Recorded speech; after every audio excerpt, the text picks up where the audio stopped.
We're going to talk about this. We're going to talk about this. So welcome back, everybody. So I wanted to go over a couple things today about walking your dog. If some of this info is like repetitive, I apologize, but you get to see the puppies. And plus there's a bunch of new people who have joined the channel, so I figured it'd be helpful. Can you say thank you to our new subscribers? Just say thank you? Yeah. Oh yeah, that's a good thank you. You want to thank all the people that have followed you from day one? Tell them thank you too? Yes, say thank you, Clea. So you want to say thank you? Good job. I've talked about this before, about changing up your gear. So if you're having issues walking your dog on, say, a regular collar, maybe try a harness. And I'm not talking about, like, you know, just one day it didn't work and you switch up your gear. Like if you've tried for like a week or so or something, you know, maybe it's time to switch up your gear. Regarding Sully and his harness, the reason I'm bringing up changing up your gear is, you know, we switched him to a harness to help with his reactivity. The reason we did that was because, and this harness is, you can put it either having it on the back or on the front. Do you want this on? Yeah, good job. And, oh, you've gained some weight. I can't get that around you. Come over this way. Come over here. Over here. So the reason we switched to the harness was because when he's pulling, you know, when he was reactive on the collar, dogs, I can't remember the exact terminology, but, you know, it's basically if they feel that pressure on their neck, it kind of gets them more into that reactive mode type thing, because there's all those, like, nerve endings up there. But, you know, we basically got, I know, I'm like, the camera's not wide enough angle, but, you know, we guide him this way on the front. So if he was being reactive, you know, we give the command, leave it over here, things like that, and it would be a slight tug on the front of the harness. And that helped for a really long time with him. Recently, maybe about, I don't know, like a month or two ago, he pulled so hard, and after, I think it was a cat or squirrel or something that I saw in the yard, he actually popped his leg funny and the harness went upward. And for a while there, he actually had like a weird limp on his front leg, which I've said this before, I don't care what you use with your dog when you're walking them, all this stuff can be dangerous. Collars, leashes, everything. Like anything can happen with all the stuff we use to try to walk our dogs. So we stopped using the harness for a while, and I'm actually really surprised at how well he's doing with just being led by the collar on him reacting with other dogs. Yep, just focus on Mama, not the other puppy. I know it's a new puppy. Gypsy, keep walking, honey.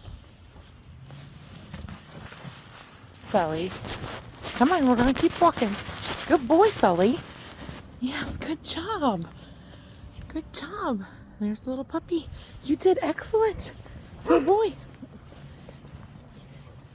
Yes, you did so good. Here, come over here. Sit. This is why your harness doesn't fit no more, because of the cookies. Yay, no drill today. Oh, no, I spoke too soon. But it's always a good idea to, you know, change things up to see what's going to be beneficial for your dog. And I know in that clip he's still lip licking, but his tail isn't as erect when he saw that dog, and, you know, his hair isn't standing up on, you know, all ends. So he's doing really well with just being led by the collar. I will, one, readjust this and also use this for other situations, because there is some things I still want to do with him. There's always things I want to do with him because, you know, he's just a special boy when it comes to walking and reacting to people. But, you know, for the most part, he does what you saw in the video. He's anxious, but, you know, he walks still very well. Like, he wasn't even locked on his leash. Usually I have the leash locked, or I used to always lock the leash when we were walking, but, you know, I've been testing the waters with keeping it unlocked on him, and he's been doing excellent. I sometimes wonder, for those who watched the last video on reactivity, if that day when I went to the meet and greet with my friend and her dog, if the harness wasn't part of why he reacted so badly to the situation, because he's still associating this, I think, with the pain, because cattle dogs never forget anything. They remember things for ever. Like, there's still a house we walk by that dog that charged at him once, like 2 years ago. They don't even live there anymore. He still watches that house like for that dog. But anyway, so some other tips that I would suggest when it comes to walking your dog is, one, to let them sniff. I see a lot of trainers online telling people that your dog needs to be by your side the whole time. You have to be in complete control because if you let them sniff and walk in front of you, that they're being dominant over you. That is complete BS. Let your dog sniff. They have such a short life. Let them enjoy the world that they're living in. Like, let them smell the smells, you know? It's like, I don't understand that mentality. And I do think it's important to teach your dog to walk by your side. Like, I think it's important to teach heel and you know, teach them that, you know, they should be walking with you. But like any dog training, I think you should do it in baby steps. You know, start off with having your dog walk by your side and then start letting them explore. You know, the walk should be enjoyable and fun, and they should be able to sniff. Like, it helps them so much, you know, mental, you know, stimulation, you know, all that stuff. Like, they deserve to smell all the nasty stuff, all the fun stuff, you know. It's like, I don't understand that mentality. And since we're on the topic of, you know, letting your dog sniff, you should also let them pee. I've seen other dog trainers online tell people that you should not let your dogs pee. Like, you shouldn't let your dogs mark, especially, you know, your male dogs. They shouldn't be allowed to mark the territory. I don't understand where that theory or concept came from. And, you know, it's not only males that mark. Female dogs mark spots too. Like, especially my girls, like Gypsy will straight up like flick her butt up in the air and she's only on her like 2 front feet trying to pee on a light pole. And I've never had behavioral issues on walks for letting your dogs mark the area. Like, that doesn't make sense to me why trainers are telling people this. And if you're using treats, you know, for praise during the walk, my best advice is to definitely wean them off, because, you know, if your dog is anything like my Sully, who is very food motivated, he definitely expects the treat when he does good. So I've had to switch it up to where it's either you get the treat or you get the butt scratch. And also, if your dog is an extreme puller on walks, take it in baby steps. Stop the walk. Like, if the dog is pulling, stop walking, call them back over to you, do some sort of exercise with them or communication with them at that point. And once they've calmed down and you can tell they're not pulling as much, start the walk again. And I know that can be difficult, especially if you've got a reactive dog. Like, obviously I know what that's like. You know, Mr. Man has definitely yanked me pretty hard at things at times. And I guess my last tip for walking your dog is start off in,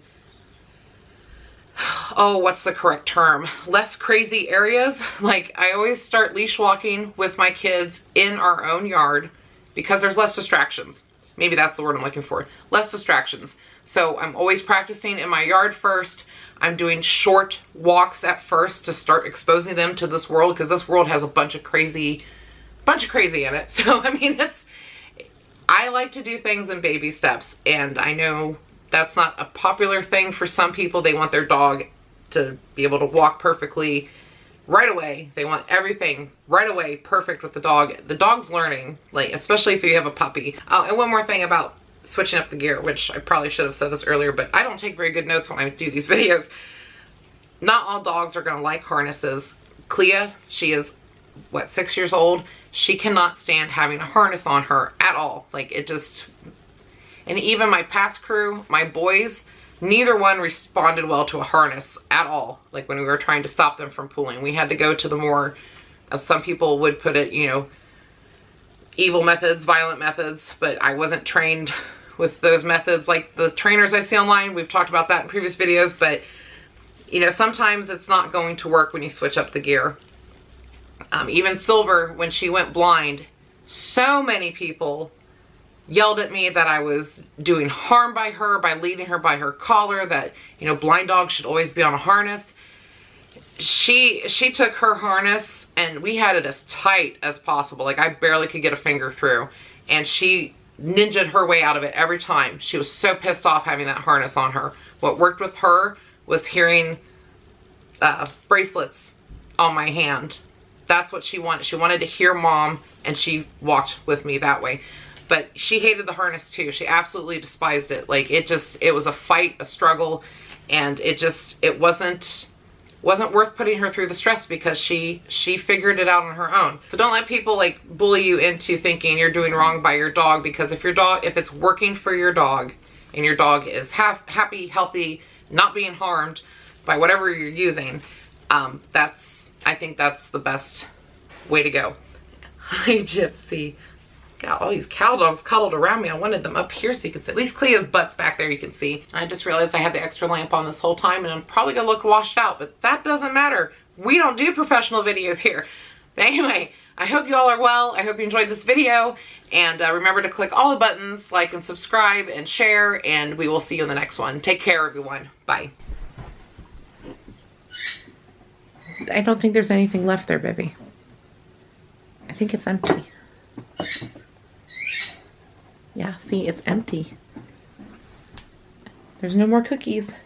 You ate them all. You did. You ate all the cookies. They're all gone. He's like, Mom, buy more. Maybe there's some cookies downstairs.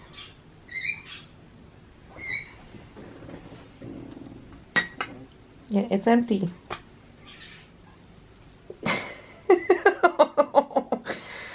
The disappointment. Oh. I think there's some downstairs. Do you want to go downstairs and check?